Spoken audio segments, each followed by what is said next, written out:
We're all familiar with the story of the first Thanksgiving when the Pilgrims invited local Native Americans to share a meal with them. But we bet you didn't know Thanksgiving didn't become an annual tradition until more than 200 years later. That first Thanksgiving in 1621 wasn't just one big meal. It was a 3-day festival of eating, hunting, and other entertainments in honor of the Pilgrims' first successful harvest. The Indians killed 5 deer as gifts for the colonists, so venison was definitely on the first Thanksgiving menu. But we bet you didn't know that turkey was not. They also didn't have pumpkin pie or potatoes, which hadn't been introduced to New England yet.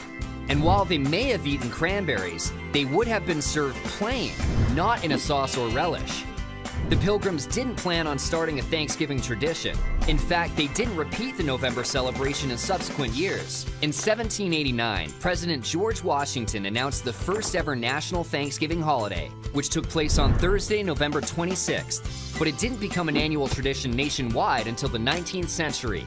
That's when an American writer named Sarah Josepha Hale, most famous for writing the nursery rhyme Mary Had a Little Lamb, was inspired by a diary of Pilgrim life to recreate that first Thanksgiving feast. Beginning in 1827, Hale waged a nearly 30-year campaign to make Thanksgiving a national holiday. She also published recipes for pumpkin pie, turkey, and stuffing that probably didn't appear on the Pilgrims' plates, but would become the staples of modern Thanksgiving meals. In 1863, in the midst of the Civil War, President Abraham Lincoln announced that the nation would celebrate Thanksgiving every year on the final Thursday in November. But did you know, in 1939, President Franklin D. Roosevelt decided to move the holiday up a week to give Depression-era retailers more time to make money during the pre-Christmas shopping season. The move was widely criticized, and in 1941, FDR signed a bill fixing Thanksgiving on the 4th Thursday in November, where it stays today.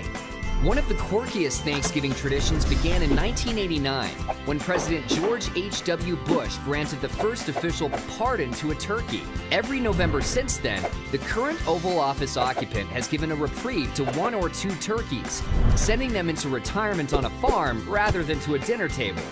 Though it only began in the late 20th century, the story has become one of the more unusual chapters in the long history of Thanksgiving traditions.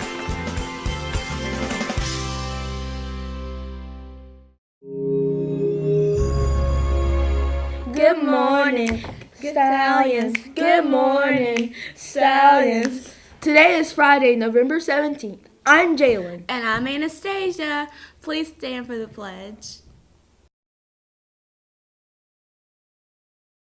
I pledge allegiance to the flag of the United States of America and to the republic for which it stands, one nation, under God, indivisible, with liberty and justice for all.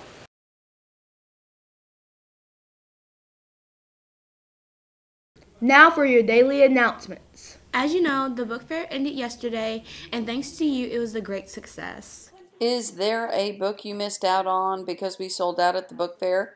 You can still shop the book fair by going to the Scholastic Book Fair website. The link is on the school website at www.middlemagnet.com.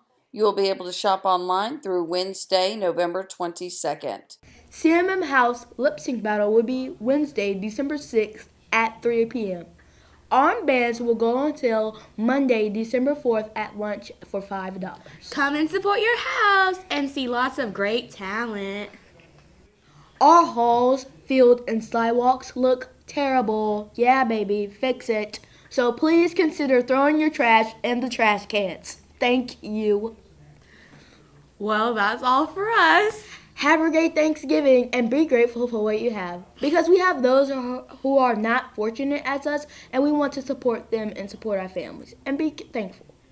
KCMM out. And get that turkey.